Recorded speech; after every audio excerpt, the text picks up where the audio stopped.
여러분의 구독은 영상을 제작하는 데 큰 힘이 됩니다. 영상을 보시기 전에 구독과 좋아요 꼭 부탁드리겠습니다. 아울러 회원이 되시기를 원하시는 분들은 유튜브 채널 홈피 구독 옆에 있는 가입 버튼을 눌러주시기 바랍니다.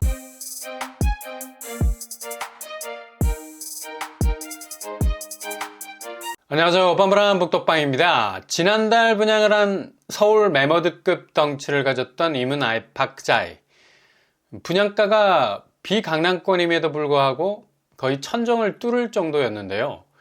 이렇게 분양가가 나오니 분양시장이 무섭게 느껴질 수밖에 없는 겁니다. 이거 괜시리 얼쩡거리다가 호구 멱살 잡히겠구나 라는 위기감까지 느껴져서 아예 쳐다볼 수 있는 담력이 생기질 않는데, 이런 이유 때문인가 몰라도 경쟁률도 그리 높질 못했습니다. 16대 1에 그쳤는데요. 서울은 대략 매머드급 단지인 경우는 50대 1이 넘어가죠. 이런 기준에 비하면 경쟁률이 거의 급락한 거라 볼 수 있겠습니다. 지난주 당첨자 발표와 함께 공개된 당첨 가점을 까보면 여기 계약률이 앞으로 어떻게 진행이 될지 예상이 되죠. 소형 평수에서 592, 35점 당첨 가점이 나왔습니다. 정말 의외죠. 이문 휘경 뉴타운 매머드급 단지에서 결코 나올 수 있는 점수가 아니에요. 30점대가 당첨이 됐다는 거, 그만큼 고농축된 통장들이 흘러 들어오질 못했다는 거고요. 계약률 끝까지 지켜봐야 하겠지만 그 가점 자체가 만성 피로증후군 달고 사는 것 같아. 상당히 저공비행을 하고 있는 걸 볼 수가 있습니다. 그리고 최고 가점은 59A에서 나왔고요. 72점을 찍었습니다. 이 정도 점수대 비스무리하게 나와야 하는 곳이 바로 이문 아이파크 자이였어야 하는데, 워낙에 고분양가로 밀고 들어오다 보니까 주변 시세는 국평이 10억 9천 정도 되는데 분양가는 최고가 기준으로 14억 정도 된단 말이에요. 이거 그냥 잘못 먹었다가는 송이버섯인 줄 알았는데 그냥 독버섯 될 가능성 높다는 얘기죠. 상황이 이렇다 보니까 수분양자들 부담은 100배. 당연히 경쟁률이 떨어질 수밖에 없는데요.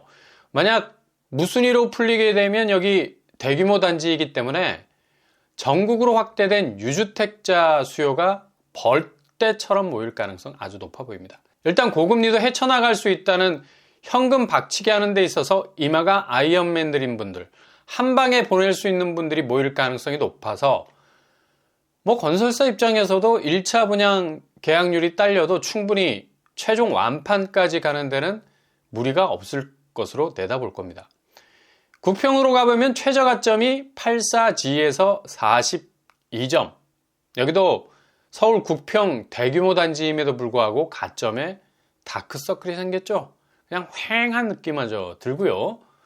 그리고 최고 가점은 84C에서 나왔는데 75점이 나왔습니다. 이렇게 이문 아이파크자이는 1차 분양을 마무리를 했고요. 지금 분양 시장이 어떻게 요란스럽게 흘러가는지를 보여주는 아주 좋은 샘플이라 볼 수가 있겠죠. 그리고 또 한 곳, 조용한 횡보를 보여준 도봉 금호올림 리버파크 1순위에서도 서울 분양임에도 불구하고 1000명이 채 되지 않은 551명이 지원을 했어요. 그냥 이렇게 결과가 나오면 건설사는 목에 가시가 걸리는 건데 이후 무순위로 나올 가능성 높고요. 이렇게 갈수록 서울 분양은 물을 먹고 있는 상황입니다. 솜도 물을 먹으면 천근만근. 이젠 분양시장도 매매시장 궤적으로 그대로 쫓아가고 있다 해도 과언이 아니죠. 문제는 분양가. 여기도 국평이 최고가 기준으로 9억에 육박하는 가격 태그를 붙이고 있는데요. 근데 규모가 일단 너무 작아. 그리고 입지도 그리 각광받는 곳도 아니고요. 그래도 분양가는 9억 선으로 박아버린 건데 중요한 건 주변 시세겠죠. 도봉 레미안이 국평 7억 5천의 수준을 유지하고 있습니다. 지금 집값이 아른아른거리고 있는 상태인데 여기 언제 훅 떨어질지 모르는 살아는 판을 걷는 그런 아슬아슬한 시세임에도 불구하고 분양가가 주변 시세보다 1억 이상이 높아버린 걸 알 수가 있죠. 그러니 이렇게 분양 성적이 저조할 수밖에 없는 거예요. 이런 상황과 동시에 매매 시장도 갈수록 악화일로를 걷고 있습니다. 오늘 11월 13일 날짜로 매매 시장 물량은 7만 7천 건.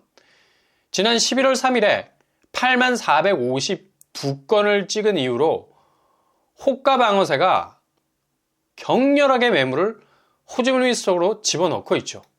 일단 부동산도 일종의 머니게임이기 때문에 미리 패를 보여주면 패색이 짙어질 수 있는 관계로 이 법인부터 대량으로 보유하고 있는 매물들을 싹 다 걷어들이고 있는 상황이죠.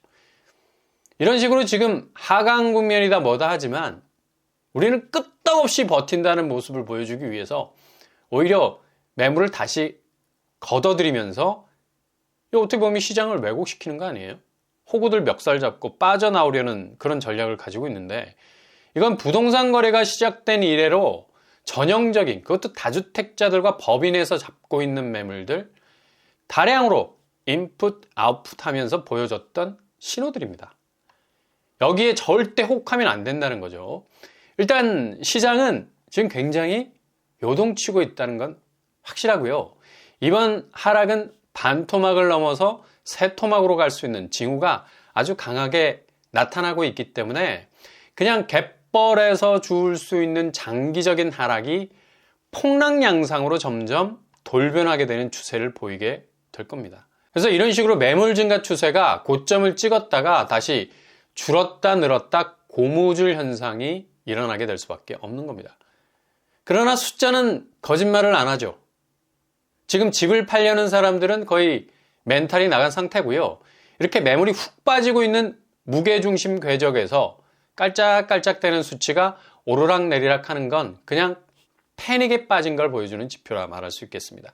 11월 초가 이런 심리 궤적의 모습이 그대로 드러나고 있는 한 달이 될 것 같고요. 특히 지난주 미국 기준금리 동결 영향으로 그루브 탄다고 쏙 빠졌다가 다시 차오르는 쪽으로 가고 있는 건데 아무리 다주택자들이 집값 상승에 대한 반전의 시나리오를 겉으로 쓰는 척해도 이미 팔려는 사람들이 더 잘 알고 있을걸요. 집값이 향후 확실하게 뚝뚝 떨어진다는 거.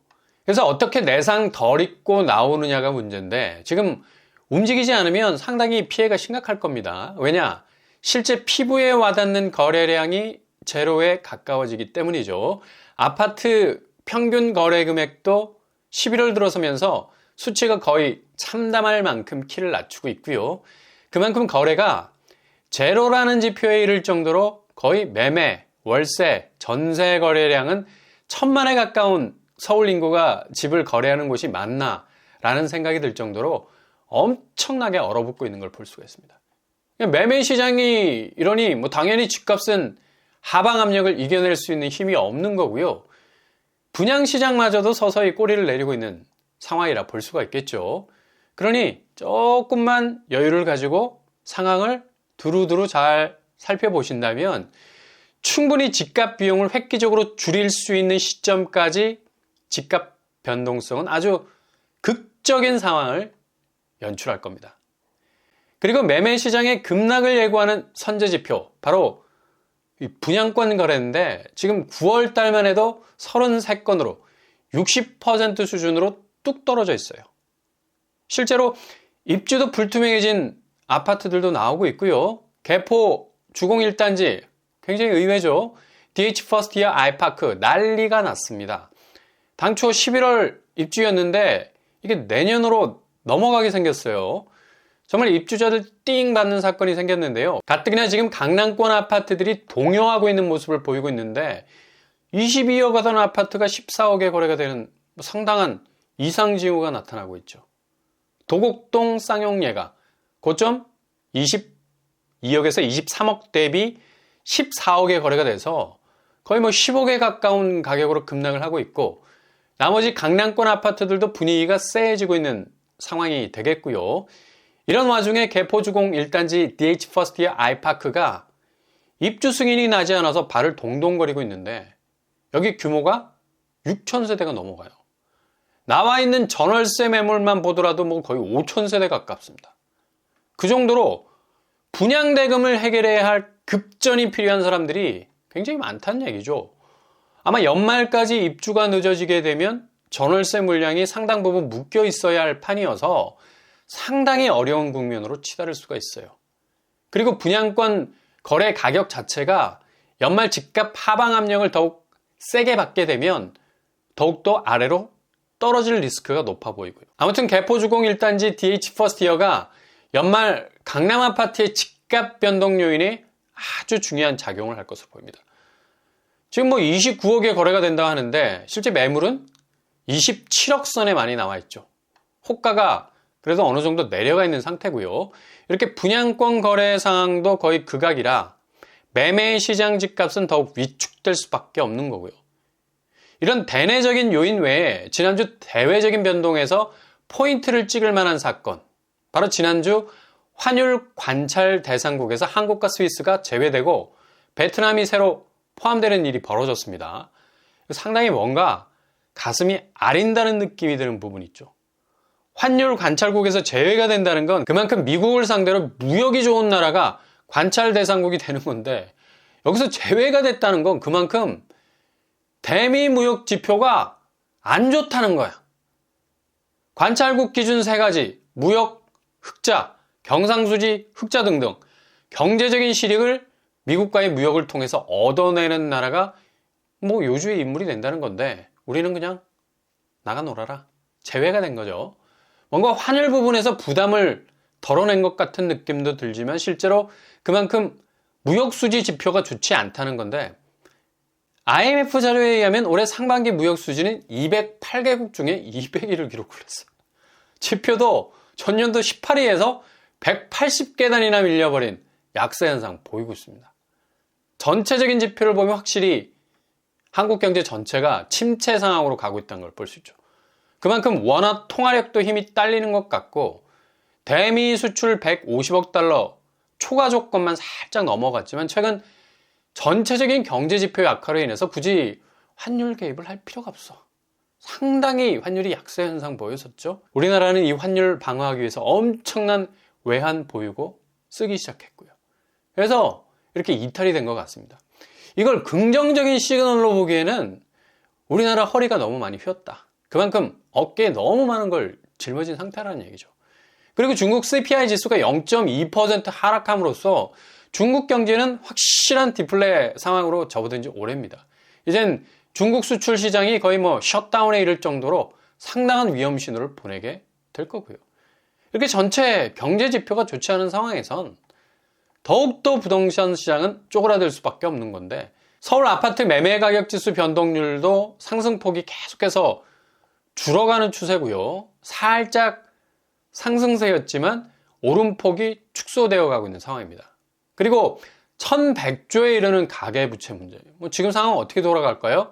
11월 8일자로 한국은행이 내놓은 금융동향 보고서를 보면 10월 중에 은행 가계대출이 전체 지표로 볼 때는 증가 규모가 다시 확대되고 있는 추세로. 아니, 이 와중에 빚이 다시 증가 추세라는 게 이거 어떻게 돌아가는 겁니까?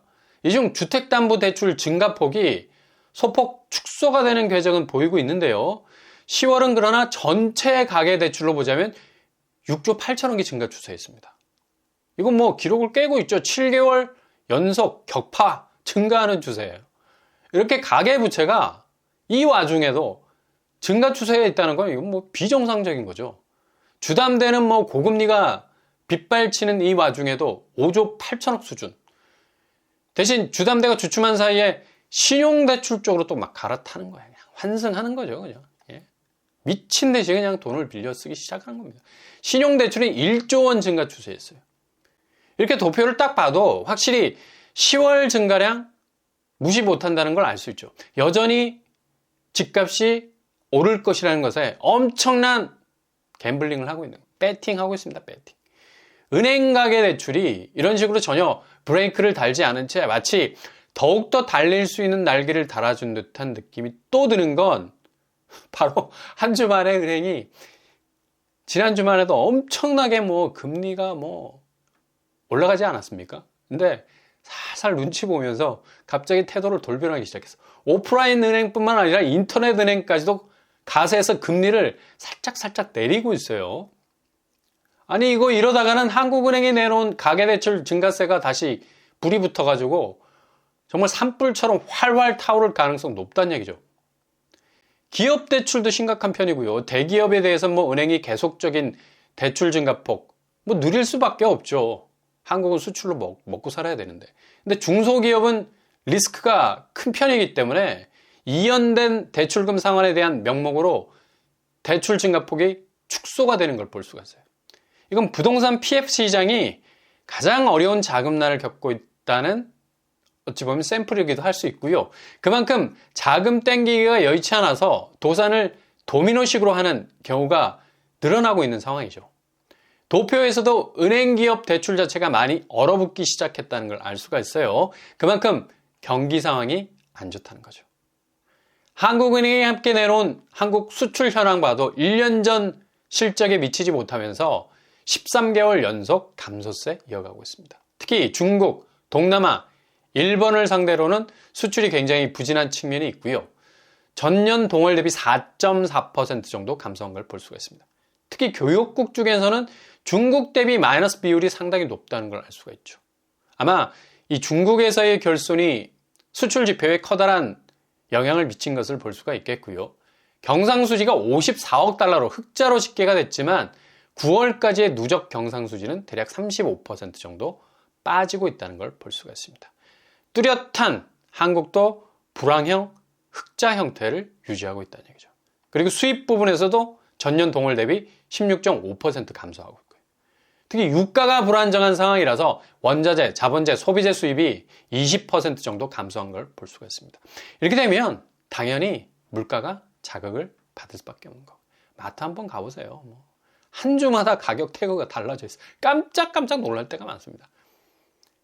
경제 지표가 그리 지금 튼튼한 것은 아니다. 여러 위험 요소를 가지고 있다 할 수 있는데 이 상황에서 가계부채까지도 한국은행 발표대로 기하급수적으로 늘어난다는 건 그만큼 생산성이 결여된 상태에서 빚이 급속도로 늘어가는 건데 이렇게 빚이 쫙 깔려있는 상태에서 경제가 자꾸만 피곤해가지고 들어 누워 있으려고 하고 게다가 금리가 한국은행 분석대로 국고채 금리 특히 미국채 10년물이 폭발을 하게 되면 국내 국고채가 그대로 노출이 되겠고요.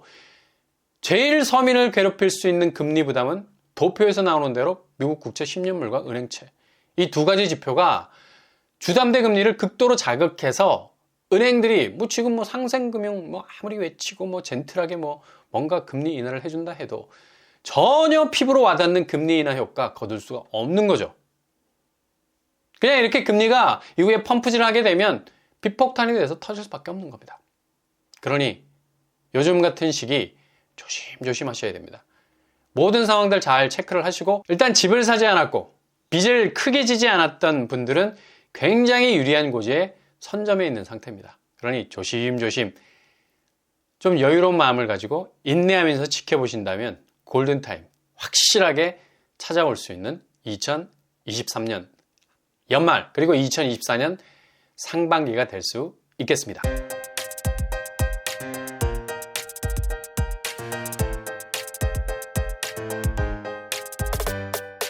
오늘의 부동산 캐릭터처 최근 서울 분양이 상당히 고전을 면치 못하고 있죠. 그만큼 분양가가 수분양자가 접근하기에 어렵고요. 그리고 집값이 본격적으로 하락 추세로 돌아설 기미를 보이고 있는지라 선택적인 판단 잘 내리셔야 할 때입니다. DH 퍼스티어의 운명이 지금 흔들리고 있는 강남권 아파트와 맞물려서 상당히 어려운 국면으로 빠질 수도 있는 상황이고요. 가계부채, 수출부진, 엇박자로 가는 게 지금 집값 수준을 가장 크게 떨어뜨릴 수 있는 위험이 될 수 있겠습니다. 오늘 한 주간도 응원합니다. 여러분의 길이 꽃길만 되실 수 있길 바랍니다. 이상으로 뻔뻔한 복덕방을 마치겠습니다. 구독과 좋아요 부탁드립니다. 감사합니다.